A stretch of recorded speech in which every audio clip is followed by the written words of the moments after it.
साथियों नमस्कार, जय हिंद। साथियों, आज मैं आपके सामने धारा 370 और 35A के हटने के बाद जम्मू कश्मीर की क्या स्थिति है, क्या उसकी विकास यात्रा रही है और क्या विकास अब वर्तमान समय में हो रहा है, आज हम इस पर चर्चा करेंगे। धारा 370 और 35A जब तक लगा था तब तक पूरे भारत में ये मैसेज जाता था कि अभी कुछ अधूरा रह गया है, जिसके कारण हम जुड़ नहीं पा रहे हैं। जैसे भारत के तमाम प्रदेश रह रहे हैं, उत्तर प्रदेश से लेकर के सारे प्रदेश, वो इस स्थिति से नहीं समझ पा रहे थे कि ये धारा 370 एक ऐसी धारा है जिसके कारण हमें जम्मू कश्मीर से एक अलग अनुभूति मिलती थी, वो एक रहने का अलग एहसास मिलता था। लेकिन धारा 370 और 35A के हटने के बाद आज हम यह महसूस करते हैं कि जम्मू कश्मीर भारत का अभिन्न हिस्सा है, भारत का अभिन्न अंग है। साथियों, जम्मू कश्मीर में विकास के एक नए युग का आगाज हुआ है। धारा 370 के हटने के बाद विकास की यात्रा बढ़ी है। दहशतगर्द फैलाने वाले लोगों में दहशत खुद जन्म लिया है कि दहशतगर्द अब वहां नहीं रह सकते। पंडित प्रेमनाथ डोगरा की धरती पर पंडित प्रेमनाथ डोगरा जी ने प्रजा परिषद की स्थापना करके श्यामा प्रसाद मुखर्जी जी के साथ नारा दिया था कि एक देश में दो निशान, दो विधान, दो प्रधान, नहीं चलेंगे, नहीं चलेंगे। साथियों, हमारी सरकार ने, आपके द्वारा चुनी गई सरकार ने धारा 370 और 35A को डिमोलिश किया, उसे हटा दिया और आज यहाँ जम्मू कश्मीर की धरती पर विकास की युग में कोई खलल नहीं डाल सकता। साथियों, 5 अगस्त 2019 का ऐतिहासिक निर्णय जब हुआ तो अन्यायी धारा की समाप्ति हुई उस दिन। आज जब 370 और 35A हट गया है तो वहाँ पर चाहे उत्तर प्रदेश का कोई नागरिक हो, चाहे मध्य प्रदेश का कोई नागरिक हो, चाहे उत्तराखंड, देश के किसी भी राज्य का नागरिक हो, वो जम्मू कश्मीर में जाकर के जमीन खरीद सकता है, रह सकता है। आज पूरा भारत ये महसूस कर रहा है कि जम्मू कश्मीर भी हमारा प्रदेश है, हमारा अभिन्न हिस्सा है, हमारा अभिन्न अंग है। साथियों, आज जब कश्मीरी पंडितों के साथ अन्याय हुआ था, उन्हें वहां से बाहर निकाला गया था, उनके साथ जबरन व्यवहार किया गया था, उनके घरों को छीन लिया गया था, उन्हें आतंकवादी निशाने पर रखा जा रहा था, वो समय बीत चुका है। कांग्रेस के युग में और जो भी कार्य हुए उनका मैं आकलन करूंगा, लेकिन आज वहाँ के श्रमिकों के लिए, वहाँ के श्रमिक हितों के लिए मिनिमम वेज एक्ट को लागू किया गया है। आज के समय में 7 मेडिकल कॉलेज की स्थापना हुई है। 7 मेडिकल कॉलेज वहाँ के छात्रों के लिए, पहले 500 छात्र MBBS वहाँ पर कर सकते थे, आज 7 मेडिकल कॉलेज बढ़ने के कारण 2000 से ज़्यादा संख्या में छात्र MBBS कर सकते हैं। वहाँ की हेल्थ इंफ्रास्ट्रक्चर बहुत वीक थी, लेकिन आज की पोजीशनिंग ये है कि वहाँ की हेल्थ इंफ्रास्ट्रक्चर काफ़ी मजबूत हुई है। वहाँ पर बेड, बिस्तर और ऑक्सीजन प्लांट सभी सुविधाएं मुहैया कराई गई हैं। और आज कुछ IIT कैंपस का भी, वहाँ पे एक IIT कैंपस का भी उद्घाटन हुआ है, जिसके कारण वहाँ के छात्रों में काफ़ी उत्साह है। और यही नहीं, वहाँ के छात्र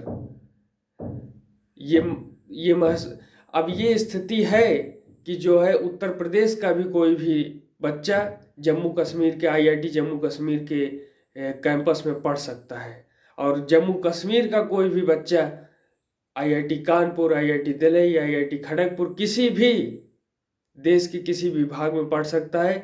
ये एक परस्पर बंधन बंध गया है हमारे जम्मू कश्मीर के भाइयों और बहनों के साथ। साथियों, उज्ज्वला योजना के तहत गैस सिलेंडर की प्रचुर मात्रा भी वहां पहुंचाई गई है। वहां पर हमारे महिलाओं को, हमारे बहनों को, हमारी माताओं को पर्याप्त गैस सिलेंडर की सुविधा मिली हुई है, जिसके कारण उन्हें धुएं से मुक्ति मिली है। साथियों, पहले जब वहां की 3 परिवारों ने जो अपना राजनीतिक ढांचा खड़ा किया था, उसमें ये कहते थे कि यहाँ पर निवेश नहीं हो सकता, क्योंकि यहाँ पर आतंकवादी घटनाएं होती हैं, दहशतगर्द होता है और तमाम प्रकार की जो है असुविधाएं रहती हैं, जिसके कारण यहाँ पर जो है स्थिति गंभीर है। लेकिन आज के समय में वहाँ पर 5,000 करोड़ का निवेश खाली जम्मू के लोगों के लिए है और 7,000 करोड़ का रुपए का निवेश हमारे कश्मीर के भाइयों बहनों के लिए है। और ये निवेश जब होगा, तो मेरे जम्मू कश्मीर के भाई बहन देखते ही देखते, मेरे जम्मू कश्मीर के छात्र छात्राएं देखते ही देखते जम्मू कश्मीर का नक्शा बदल देंगे और जम्मू कश्मीर देश का ऐसा राज्य होगा जहां सबसे ज्यादा विकास संभव हो पाएगा। कुछ आतंकवादी घटनाओं के बारे में मैं आपका ध्यान आकर्षित करना चाहता हूं।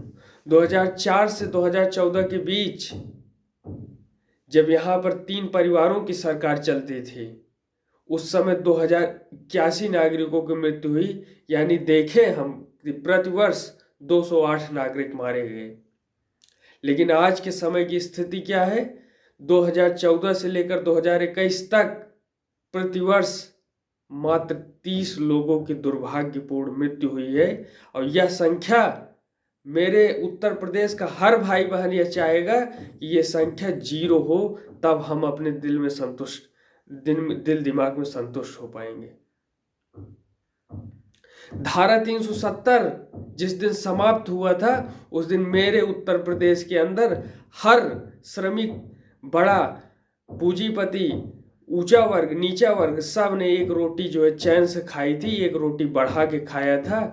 और धारा 370 की समाप्ति पर यह कार्य हुआ था। साथियों,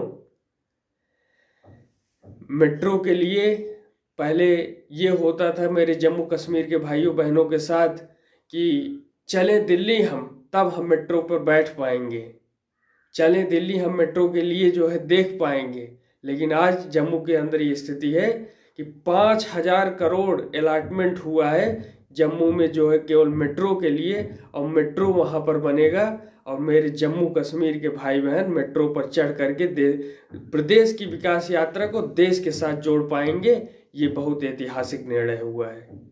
मेरे प्यारे भाइयों और बहनों, जम्मू के लिए 20 से 22 घंटे बिजली की व्यवस्था करने के लिए हमारी सरकार ने योजना बनाई है। आपके द्वारा चुनी हुई सरकार ने यह योजना बनाई है कि मेरे जम्मू कश्मीर के भाइयों बहनों के लिए 20 से 22 घंटा बिजली मिलेगी। और इसके लिए 35,000 करोड़ का प्रोजेक्ट तैयार किया गया है। 35,000 करोड़ रुपए का प्रोजेक्ट मेरे जम्मू कश्मीर के हर भाइयों बहनों के घर बल्ब जलाएगा। और जब वो बल्ब जलेगा तो जम्मू कश्मीर के भाई बहन पढ़ेंगे, छात्र छात्राएं पढ़ेंगी और मेरे जम्मू कश्मीर का विकास देश के विकास से जुड़ जाएगा। और देखते ही देखते दहशतगर्द के आंखों में आंसू आएंगे। मेरे प्यारे भाइयों और बहनों, एक मैं प्रश्न पूछना चाहूंगा कि वह कौन सा ऐसा राज्य है जहां पर कोरोना जैसी वैश्विक महामारी फैली हुई थी, लोग हिरास हो चुके थे, निराश हो चुके थे कि भारत जैसा देश जिसका इंफ्रास्ट्रक्चर, हेल्थ इंफ्रास्ट्रक्चर इतना वीक है, वो कैसे लड़ेगा। लेकिन आपके द्वारा चुनी हुई सरकार ने उसे दूर किया, हेल्थ इंफ्रास्ट्रक्चर को मजबूत किया और 100 करोड़ टीका पूरी तरीके से लग चुका है। और मेरा ये प्रश्न है आपसे कि वह कौन सा प्रदेश है जहां कोविड टीका 100% लग गया है, तो मैं उसका उत्तर ये है साथियों, उसका उत्तर है कि मेरे जम्मू और कश्मीर के भाइयों बहनों को 100% टीका लग चुका है, कोई भी नागरिक शेष नहीं रह गया है। ये सबसे बड़ी उपलब्धि है मेरे जम्मू कश्मीर के भाइयों और बहनों के लिए, और ये देश के लिए सबसे बड़ी उपलब्धि है कि मेरे जम्मू का कोई भी भाई बहन कोरोना के कारण परेशान नहीं होगा, कोरोना के कारण उसकी जान नहीं जाएगी। साथियों, प्रधानमंत्री आयुष्मान योजना के तहत जम्मू कश्मीर के प्रत्येक नागरिकों के लिए प्रधानमंत्री आयुष्मान योजना में गरीब के लिए 5 लाख की सुविधा जो है हमारी सरकार ने मुहैया करवाया था, आपके द्वारा चुनी हुई सरकार ने मुहैया करवाया था। लेकिन जम्मू कश्मीर के लिए यह व्यवस्था सिर्फ गरीबों के लिए नहीं, जम्मू कश्मीर के प्रत्येक नागरिकों के लिए प्रधानमंत्री आयुष्मान योजना के तहत 5 लाख की सुविधा मिलेगी। साथियों, सबसे बड़ी बात और सबसे अहम बात क्या है? सबसे बड़ी बात और अहम बात यह है कि वहाँ पर लोकतंत्र स्थापित हुआ था, वहाँ पर लोकतंत्र स्थापित हुआ है। वहाँ पर 30,000 से ज़्यादा लोग जनप्रतिनिधि के रूप में चुने गए हैं। ग्राम पंचायत, न्याय पंचायत और जिला पंचायत की स्थापना हुई है। लोकतंत्र जो हर गरीब को एक नेतृत्व क्षमता प्रदान करने की ताकत रखता है, हर नौजवान के अंदर अपने देश के प्रति राजनैतिक न्याय दिलाने की क्षमता प्रदान करता है, और यह सिस्टम या लोकतंत्र की ताकत हमें और मजबूत बनाएगी, जम्मू कश्मीर के भाइयों बहनों को और मजबूत बनाएगी। इसी के साथ मैं अपनी बात को समाप्त करूंगा। जय हिंद, जय भारत।